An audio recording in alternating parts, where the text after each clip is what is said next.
Hello hand ತಮಾಸ್, welcome to ನನ್ dream ಜರ್ನಿಗೆ. ಇವತ್ ನಾನ್ ನಿಮ್ಮನ್ನ ಕರ್ಕೊಂಡ್ ಬಂದಿದ್ದೀನಿ ಶ್ರೀ ಸವದತ್ತಿ ಯಲ್ಲಮ್ಮನ ಗುಡ್ಡಕ್ಕೆ. ಬೆಳಬೆಳಿಗ್ಗೆ ಫುಲ್ ಥಂಡಿ. ಈ ಥಂಡಿಲಿ ಯಲ್ಲಮ್ಮನ ದರ್ಶನ ಪಡ್ಕೊಳ್ಳೋಣ. ಹಾಗೇನೆ ಇಲ್ಲಿರೋ ಪ್ರತಿ ಒಂದು ಜಾಗಗಳಿಗೆ ಹೋಗಿ ಅಲ್ಲಿನ ಮಾಹಿತಿಗಳನ್ನ ನಿಮ್ಮೊಂದಿಗೆ ಹಂಚ್ಕೊಳ್ಳಕ್ಕೆ ಇಷ್ಟಪಡ್ತಿದ್ದೀನಿ. ಬರೀ ಮತ್ತೆ ಆಗ್ತಾಡ ನೋಡ್ಕೊಂಡ್ ಬಂದ್ಬಿಡೋಣ. ಫಸ್ಟ್ ಶ್ರೀ ರೇಣುಕಾದೇವಿ ದೇವಸ್ಥಾನಕ್ಕೆ ಹೋಗೋದಕ್ಕೂ ಮುಂಚೆನೆ ಇಲ್ಲಿ ಕಾಣಿಸ್ತಾ ಇದೆ, ಇಲ್ಲಿ ಶ್ರೀ ಮಾತಂಗಮ್ಮ ದೇವಿ ಅಂತ ಅವ್ರಿಗೆ ಅವ್ರದೇ ಫಸ್ಟ್ ಇಲ್ಲಿ ದರ್ಶನ ಮಾಡ್ಬೇಕು ರೂಲ್ಸ್ ಇದೆ. ಅದು ಯಾಕೆ ಅಂತ ಪುರಾಣಗಳ ಕಥೆಗಳ ಮೂಲಕನೇ ನಿಮ್ಗೆ ವಿಡಿಯೋದಲ್ಲಿ ಹೇಳ್ತಾ ಹೋಗ್ತೀನಿ.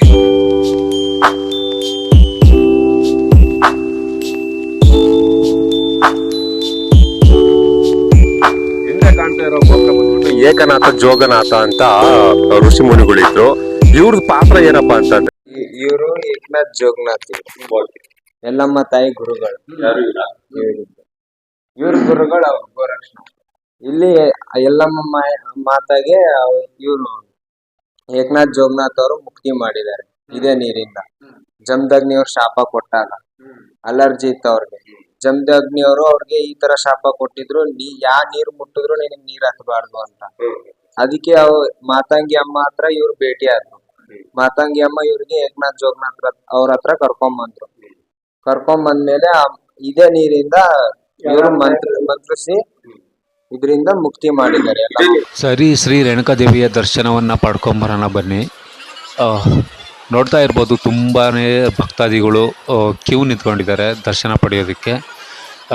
ಕನ್ಫ್ಯೂಸ್ ಆಗೋಕೆ ಹೋಗ್ಬೇಡಿ, ಇದು ನೈಟ್ ಟೈಮು, ತುಂಬಾ ರಶ್ ಇದೆ. ಸೊ ನಾನು ಯಲ್ಲಮ್ಮ ದೇವಿಯ ದರ್ಶನವನ್ನು ಪಡೆದಿದ್ದು ಮಾರ್ನಿಂಗಲ್ಲಿ, ಜನ ಇರಲ್ಲ ಆ ಟೈಮಲ್ಲಿ. ಸೊ ಬನ್ನಿ ದರ್ಶನ ಪಡ್ಕೊಂಬರೋಣ.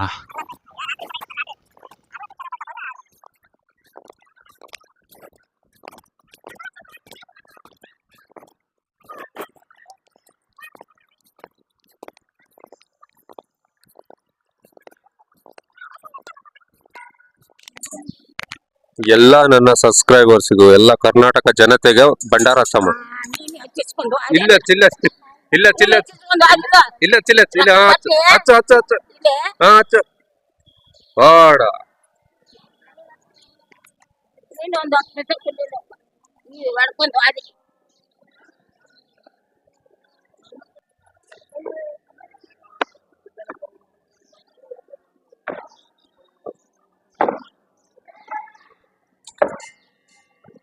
ಇಲ್ಲ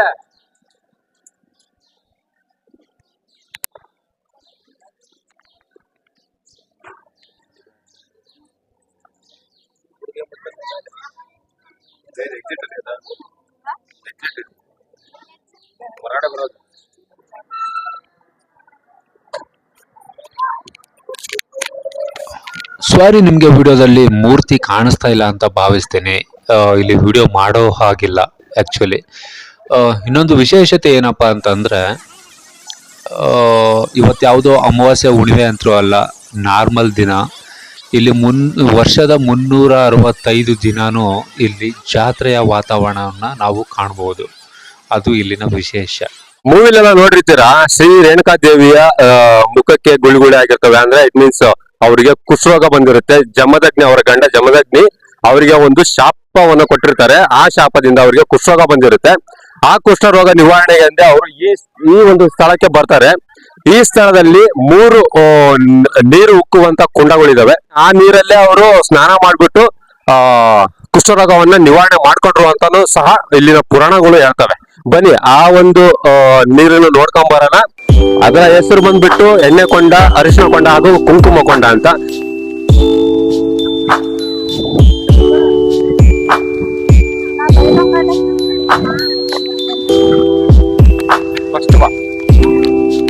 ಇಲ್ಲಿ ಕಾಣಿಸ್ತಾ ಇರೋದು ಕುಂಕುಮ ಹೊಂಡ ಅಂತ. ಇದು ಒಂದು ನೀರಿನ ಸೆಲೆ ಇದೆ.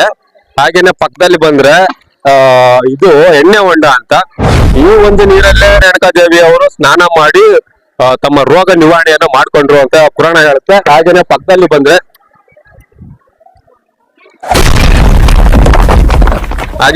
ಬಂದ್ರೆ ಇದು ಅರಿಶಿನ ಕೊಂಡ ಅಂತ. ಈ 3 ಸೆಲೆಗಳು ಏನಿದಾವಲ್ಲ, ನೀರಿನ ಮೂಲಗಳು ಎಲ್ಲಿಂದ ಬರ್ತವೆ ಅಂತ ಇದುವರೆಗೂ ಯಾರಿಗೂ ಗೊತ್ತಿಲ್ಲ ಅಂತೆ. ಕೆಲವೊಬ್ರು ಹೇಳ್ತಾರೆ ಇಲ್ಲ ಪಕ್ಕದಲ್ಲಿ ಹರಿಯೋ ನವಿಲು ತೀರ್ಥ ಅನ್ನೋ ನದಿಯಿಂದ ಇಲ್ಲಿಗೆ ಸಪ್ಲೈ ಆಗುತ್ತೆ ಅಂತ ಕೆಲವೊಬ್ರು ಹೇಳ್ತಾರೆ. ಆದ್ರೆ ಇಲ್ಲಿರೋ ಸ್ಥಳೀಯ ಸ್ವಾಮೀಜಿಗಳು ಆಗಿರ್ಬೋದು ಅಥವಾ ಸ್ಥಳೀಯ ಸಿಬ್ಬಂದಿಗಳು ಇರಬಹುದು, ಈ ನೀರಿನ ಮೂಲ ಎಲ್ಲಿದು ಅಂತ ಯಾರಿಗೂ ಗೊತ್ತಿಲ್ಲ ಅಂತ ಹೇಳ್ತಾರೆ. ಈ ನೀರಿನ ಭಕ್ತಾದಿಗಳು ತೀರ್ಥದ ತರ ಸೇವನೆ ಮಾಡ್ತಾರೆ. ಅಂದ್ರೆ ತಮ್ಮಲ್ಲಿರ್ತಕ್ಕಂಥ ಯಾವ್ದಾದ್ರು ರೋಗ ರುಜಿನಗಳು ಇದ್ರೆ ವಾಸಿ ಆಗ್ಬೋದು ಅನ್ನೋ ಒಂದು ನಂಬಿಕೆಯಿಂದ ನೀರನ್ನ ಸೇವನೆ ಮಾಡ್ತಾರೆ.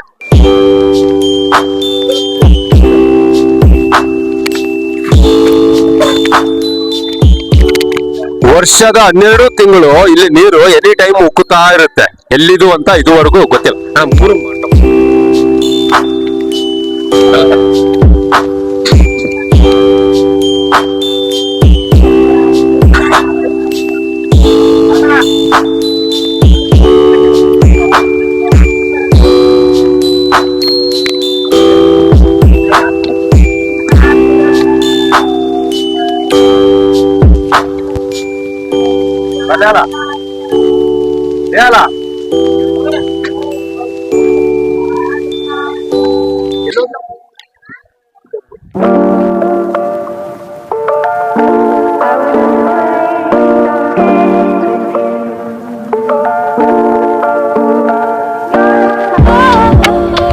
ಇಲ್ಲಿ ಕಾಣಿಸ್ತಾ ಇರೋದು ಮಲ್ಲಿಕಾರ್ಜುನ ದೇವಾಲಯ.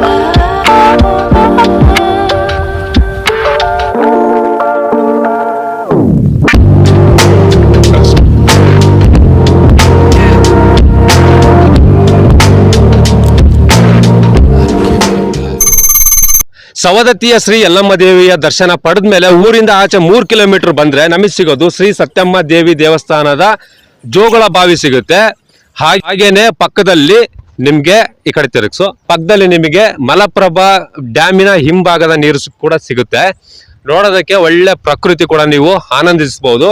ಹಾಗೇನೆ ಈ ಬಾವಿಯ ವಿಶೇಷತೆ ನನಗೆ ಅಷ್ಟೊಂದು ಗೊತ್ತಿಲ್ಲ, ಇಲ್ಲಿನ ಸ್ಥಳೀಯರನ್ನ ಕೇಳಿ ತಿಳ್ಕೊಳ್ಳೋಣ ಬನ್ನಿ. ಜೋಗಳ ಬಾವಿ ಸತ್ಯಮ್ಮ ದೇವಿಯಿಂದ ಯಡ್ರಾವಿ ರೋಡಿಗೆ ಹೋಗೋದು ರಸ್ತೆಯಲ್ಲಿ ಸಿದ್ಧಿ ಪುರುಷರಿತ ಋಷಿಮುನಿಗಳು ಇದ್ದಂತ ಸ್ಥಳ ಇದೆ. ಆ ಸ್ಥಳದಲ್ಲಿ ಅಲ್ಲಿಂದ ನೀರೇನು ಬರುತ್ತೆ, ಅಲ್ಲಿಂದ ಅದು ಕನೆಕ್ಷನ್ ಇದೆ. ಅಲ್ಲಿ ಸಿದ್ಧಿ ಪುರುಷರು ಅಗೋರಿಗಳು ಋಷಿಮುನಿಗಳು ಇದ್ದಂತ ವಾಸಸ್ಥಳ ಇದೆ ಅದು. ಅಲ್ಲಿ ಏನಾದ ಆ ತೀರ್ಥದ ಏನತ್ತಲ್ಲ, ಒಂದ್ ಮೈಯಾಗೇನು ಜಡ್ ಇರ್ಲಿ ಏನೇ ಇರ್ಲಿ, ಒಂದು ರೋಗ ರುಜಿನಗಳಿರ್ಲಿ, ಅಲ್ಲಿ ಏನೋ ಒಂದ್ ಸ್ವಲ್ಪ ನೀರು ಸೇವಿಸಿದ್ರೆ ಮೈ ಮೇಲೆ ಹಾಕೊಂಡ್ರೆ ರೋಗ ನಿರ್ವಹಣೆ ಆಕಾವ್. ಯಾರೇ ಏನೇ ಅನ್ಕೊಳ್ಳಿ ನಮ್ ಲೈಫು ಹಿಂಗೇನೆ, ನಮ್ ಬಾಳಿಗೆ ಪ್ರಪಂಚ ತುಂಬಾ ಸಣ್ಣ. ಸೀತಮ್ಮ ದೇವಿ ತೊಟ್ಟಿಲು ಬಾವಿ ನೋಡಿದ್ಮೇಲೆ ನಾವು ಪರಶುಗಡಕ್ಕೆ ಬಂದಿದ್ದೀವಿ. ಪರಶುಗಡ ಅಲ್ಲಿಂದ 5 ಕಿಲೋಮೀಟರ್ ದೂರ ಇದೆ. 5 ಕಿಲೋಮೀಟರ್ ನಡ್ಕೊಂಡ್ಬಂದು ಇವಾಗ ಏನ್ ರೀಚ್ ಆಗಿದ್ದೀನಿ. ಪರಶುರಾಮಗಢದಲ್ಲಿ ಒಂದು ಪರಶುರಾಮನ ಒಂದು ಕೋಟೆ ಇದೆ ಅಂತೆ. ಆ ಕೋಟೆ ಯಾವ ರೀತಿ ಇದೆ, ಹೆಂಗಿದೆ ಅಂತ ನಾನು ನಿಮ್ಗೆ ಚಾಚು ತಪ್ಪೆ ತೋರಿಸ್ತೀನಿ, ಬನ್ನಿ ನೋಡ್ಕೊಂಬರೋಣ. ಪ್ರಪಂಚ ತುಂಬಾ ಸಣ್ಣ ಸೊನ್ನೆ, ತುಂಬಾ ಸಣ್ಣ ಸೊನ್ನೆ, ತುಂಬಾ ಸಣ್ಣ ಸೊನ್ನೆ. ಮಾಡೋದಕ್ಕೆ ಏನು ಕೆಲಸ ಇರುವ, ಸುಮ್ಮನೆ ಕೂತು ಬೋರ್ ಆಗೋದಿರುವ, ನಂಗೆ ಸ್ವಲ್ಪ ಕಾಮೆ ಕಮ್ಮಿ, ಆಡೋಣ ಬಾಕೆ ಕಮ್ಮಿ, ದುಡಿಮೆ ಇಲ್ಲ ನಾವು ಏನ್ ಮಾಡೋದು, ಬಡಾಯಿ ಕೊಚ್ಕೊಂಡು ಓಡಾಡೋದು. ಅಣ್ತಮಸ್ ನಾವು ಈ ಕೋಟೆಯ ಮುಖ್ಯ ದ್ವಾರದಿಂದ ಒಳಗಡೆ ಹೋಯ್ತು ಅಂತ ಅಂದ್ರೆ ನಮ್ಗೆ ಕೋಟೆಯ ಆವರಣ ಕಾಣಿಸುತ್ತೆ. ಸುಮಾರು 700 ಎಕರೆ ಭೂಮಿಲಿ ಈ ಒಂದು ಕೋಟೆ ಹರಡ್ಕೊಂಡಿದೆ. ನೋಡ್ತಾ ಇರ್ಬೋದು, ಅಷ್ಟು ದೂರದಲ್ಲಿ ಯಾವುದೋ ಒಂದು ಕೋಟೆ ಕಾಣಿಸ್ತಾ ಇದೆ. ಹಾಗೇನೆ ಇಲ್ಲಿ ಕೂಡ ನೋಡ್ಬೋದು.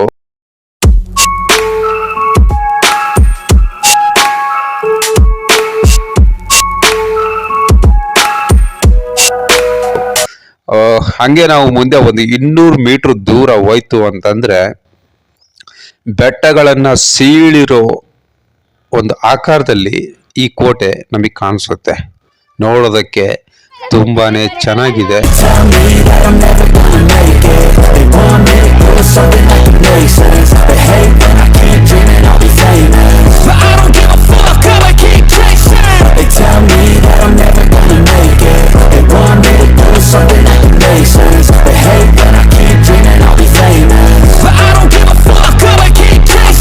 Could be special if I get rid of the devils. They think that I am a rebel, I think they want me to settle. There's nobody on my level, they think that work is too stressful. I think that work is essential, the grind is all in your mental. Yeah, I don't think you understand what I'll go through just to be. ಇಲ್ಲಿರೋ ಕೋತ್ಗಳು ತುಂಬಾನೇ friendly ಆಗಿ ಇರ್ತವೆ, ತುಂಬಾ ಸಲಿಗೆಯಿಂದ ಇರ್ತವೆ. ನಿಮ್ಮ ಹತ್ರ ಏನೇ ಇರಲಿ ಅದನ್ನ ಈಸಿಯಾಗಿ ಕಸ್ಕೊಂಡು ಬೆಟ್ಟ ಹತ್ಕೊಂಡು ಹೋಗ್ತಾ ಇರ್ತವೆ. ಸೊ ನಿಮ್ಮ ವಸ್ತುಗಳಿಗೆ ನೀವೇ ಜವಾಬ್ದಾರರಾಗಿರ್ಬೇಕು. Ages, I attack that shit, I'm tenacious. And if you ain't, get the fuck out of my way then. Got one life, I won't regret it. I will fight until I get it. I'll look back one day from heaven and say damn, I learned some lessons. And say damn, I have no questions. I had fun in every second and the journey was a blessing, yeah. They tell me that I'm never gonna make it. They want me to do something that can make sense. ಇಲ್ಲಿಂದ actually risk ಅನ್ನೋದು start ಆಗೋದು. ಸುಮಾರು 450 ಮೆಟ್ಲು ಇರೋ ಈ ಜಾಗದಲ್ಲಿ ತುಂಬಾನೇ ಆಳ ಇದೆ. ಆಳದಲ್ಲಿ ನಾವು ಇಳಿಬೇಕಾಗುತ್ತೆ. ಸ್ವಲ್ಪ ಯಾಮಾರಿದ್ರೆ ಪ್ರಾಣಕ್ಕೆ ಅಪಾಯ. ನೀವೇ ನೋಡ್ತಿರ್ಬೋದು. ಈ ಜಾಗದಲ್ಲಿ ಸ್ವಲ್ಪ ಕಷ್ಟ ಆಗ್ಬೋದು. ವಯಸ್ಸಾದವ್ರಿಗೆ ಹತ್ತೋದಕ್ಕೆ ಇಳಿಯೋದಕ್ಕೆ ಸ್ವಲ್ಪ ಕಷ್ಟ ಆಗ್ಬೋದೇನೋ. ಅದರಲ್ಲೂ ಸ್ವಲ್ಪ ಕೋತಿಗಳು ಕಾಟ.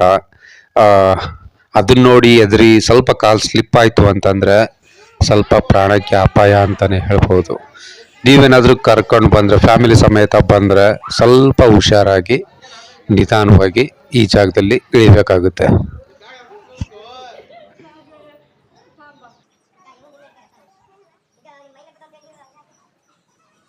ಅಡ್ವೆಂಚರ್ನ ಫೀಲ್ ಮಾಡೋರು ತುಂಬಾನೇ ಎಂಜಾಯ್ ಮಾಡ್ಕೊಂಡ್ ಬರ್ತಾರೆ. ಹಾಗೇನೆ ದೇವ್ರನ್ನ ದರ್ಶನ ಪಡ್ಕೊಳ್ಳೋರು ಸ್ವಲ್ಪ ಕಷ್ಟ ಪಡ್ಕೊಂಡು ಇಲ್ಲಿಗೆ ಬರ್ತಾರೆ.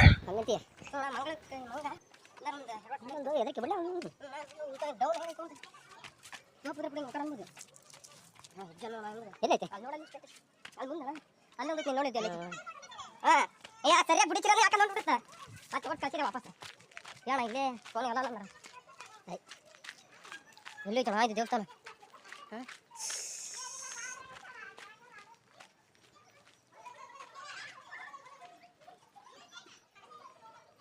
ಇಲ್ಲೊಂಥರ ಸೇಮ್ ಗಾಡ್ ಸೆಕ್ಷನ್ ಫೀಲಿಂಗ್ ಬರುತ್ತೆ. ಬಟ್ ಇಲ್ಲಿ ಗಾಡಿ ಎಲ್ಲ ಓಡಾಡಲ್ಲ, ಓನ್ಲಿ ನಿಮ್ಮ ಬಾಡಿಗಳು ಮಾತ್ರ. ಕೆಳಗಡೆ ನೋಡಿದ್ರೆ ತಲೆ ಗಿರ್ರ ಅನ್ನುತ್ತೆ. ಸ್ವಲ್ಪ ಹುಷಾರಾಗಿ ನಿಧಾನವಾಗಿ ಆರಾಮಾಗಿ ಹೋಗ್ಬೇಕಾಗುತ್ತೆ.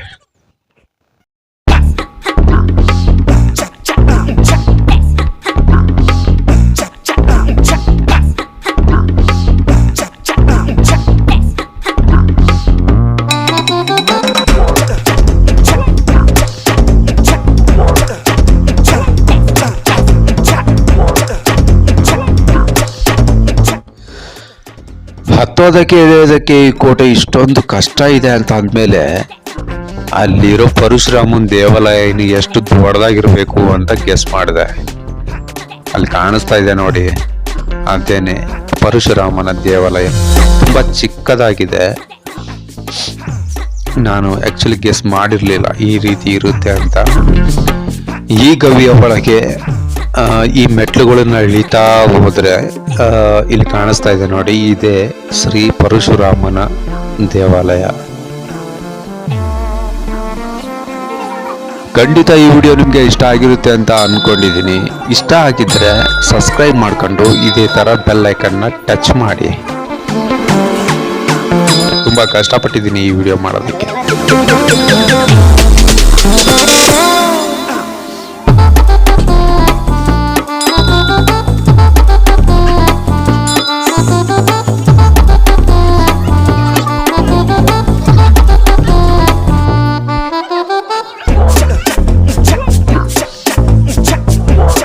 ಆಕ್ಚುಲಿ ನಾವು ಈ ಚಿಕ್ಕ ಗುಡಿನ ನೋಡೋದಕ್ಕೆ ಎಷ್ಟು ದೂರ ಬೆವರು ಸೋರಿಸಿ ಬಂದಿದ್ದೀವಿ ಅಂತ ತೋರಿಸ್ತೀನಿ ನೋಡಿ. ನಾವು ಅಲ್ಲಿಂದ ಇಲ್ಲಿಗೆ ಮೆಟ್ಲು ಮುಖಾಂತರ ಬಂದಿದ್ದೀವಿ. ನೀವು ನೋಡ್ತಾ ಇದ್ದೀರಾ, ಈ ದೇವಸ್ಥಾನ ಜಮದಗ್ನಿಯ ದೇವಸ್ಥಾನ. ಪಕ್ಕದಲ್ಲಿ ಯಲ್ಲಮ್ಮ ದೇವಿಯ ಶಿರಚ್ಛೇದನ ಮಾಡಿದ ಜಾಗ. ನಿಮಗೆ ಗೊತ್ತಿರ್ಬೋದು, ಜಮದಗ್ನಿ ಪರಶುರಾಮನಿಗೆ ಒಂದು ಆಜ್ಞೆಯನ್ನು ಕೊಡ್ತಾನೆ. ಯಲ್ಲಮ್ಮ ದೇವಿಯ ಶಿರಚ್ಛೇದನವನ್ನು ಅಂದರೆ ತಲೆಯನ್ನು ಕತ್ತರಿಸುವಂಥ ಒಂದು ಆಜ್ಞೆಯನ್ನು ಕೊಡ್ತಾನೆ. ಇದೇ ಆ ಜಾಗ. ಪರಶುರಾಮ ತನ್ನ ರೇಣುಕ ಯಲ್ಲಮ್ಮ ದೇವಿಯ ಶಿರವನ್ನು ಕತ್ತರಿಸಿದ ಜಾಗ ನೋಡ್ತಾ ಇರ್ಬೋದು.